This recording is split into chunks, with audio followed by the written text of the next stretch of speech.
So we have a wonderful opportunity to host Steve here today in Whangarei at NorthTec, and apart from your afternoon seminar on the future of learning, we have that great chance to ask you a few more questions. So Absolutely. to start with, some people use learning and education or schooling as in the same context, so do you see there are differences between those? Yeah, for me, schooling is a kind of very formalized version of education. It's not really education, because schooling is much more about this is what you do and instructing, and this is where you're going next, and it's about grading, it's about assessment, whereas learning itself doesn't need any of those things.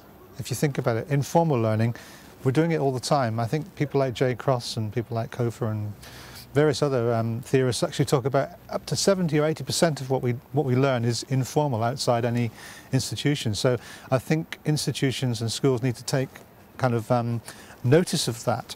The thing about education, if you talk about the root of it, the etiology of the word, it comes from the Latin educere, which means to draw out from within, or, to actually literally draw out from within.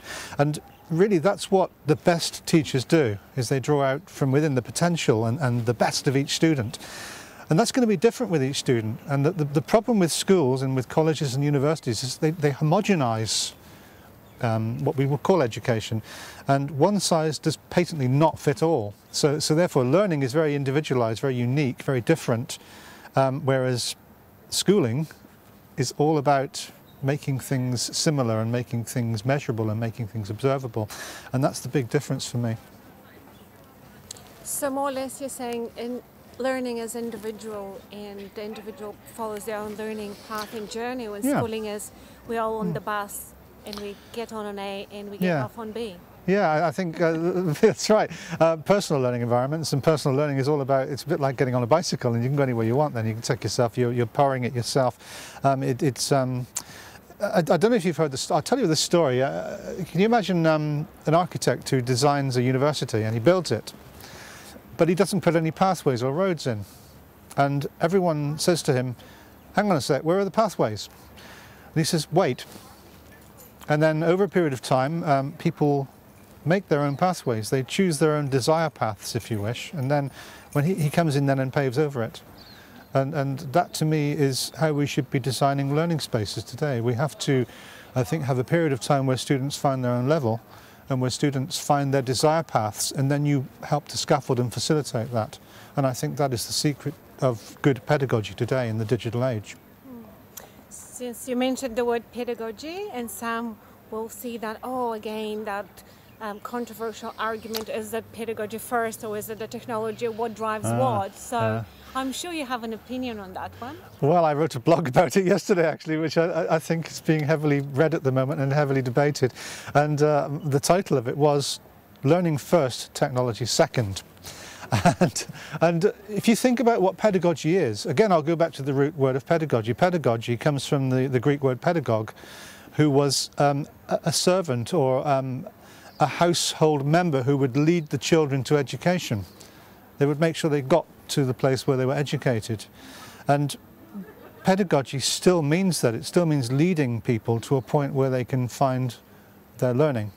It's still about facilitating rather than directing. It's still about helping them to get there. It's still about what Bruno would call scaffolding, the idea that you provide support for the student and they learn for themselves, and then as they become more expert in what they're learning, then the scaffolding is faded until it no longer exists and they are independent learners.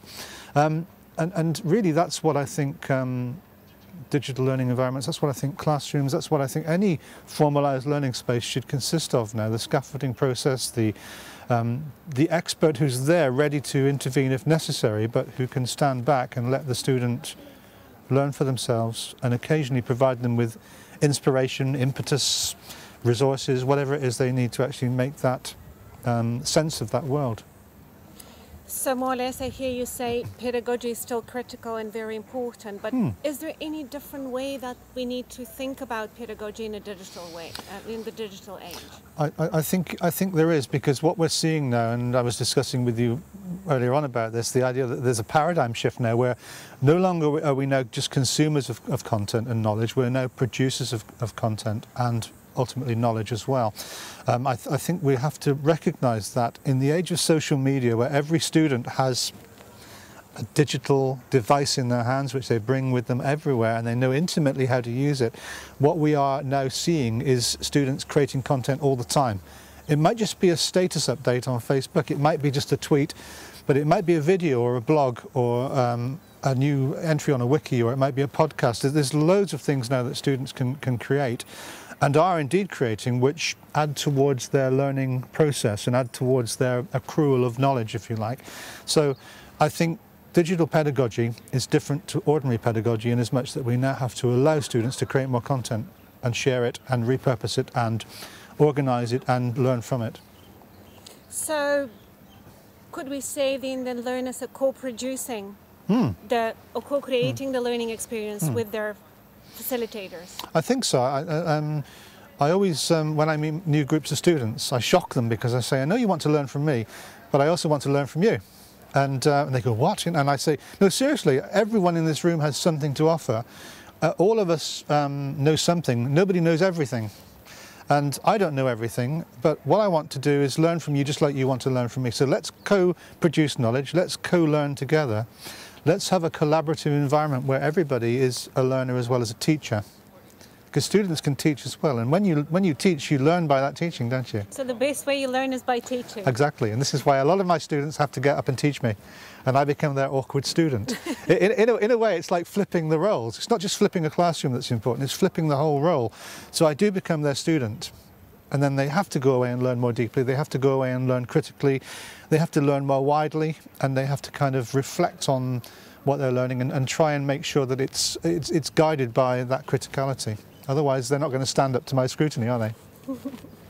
So, if I sum up in 2 words, if I can, what is your view on learning? I feel like you're saying, well, learning is life and life is learning.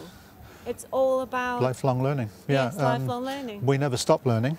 The best way to facilitate good learning is to allow the student to be themselves, to draw out from them what they've got to offer, and then to try and harness the power of that in some way by helping to point them in the right direction, perhaps. So I think learning for everyone's going to be different. Every experience of every learner is different. We cannot afford any longer to homogenize learning. We now have to make sure that there are many ways, many pathways, many opportunities, many different formats for them to present their assignments within and to be assessed, many levels, many experiences. So I see then more or less learning and education coming to the terms of any other, I guess, experiences we have in our lives, everything being personal, everything being individual, everything being about us and what we want to do and how we want to do it and where we want to do it, our way. There's never been a better time, I think, to have this kind of personalised approach.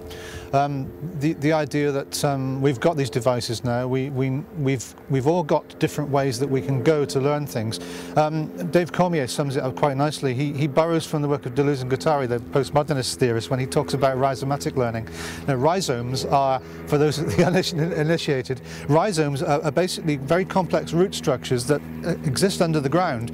They've got no centre to them, they've got no kind of periphery either, because they grow and they find their own level and then they pop up independently wherever they want to. And it's a bit like that when we learn on the web, when we learn through our mobile phones and when we learn through just chance encounters. We learn serendipitously, we learn by happy accident. We all click a link and it'll take us somewhere else, and maybe we'll think that's digression, but actually probably not, because we'll often find stuff which relates indirectly and maybe obliquely to what we really want to learn.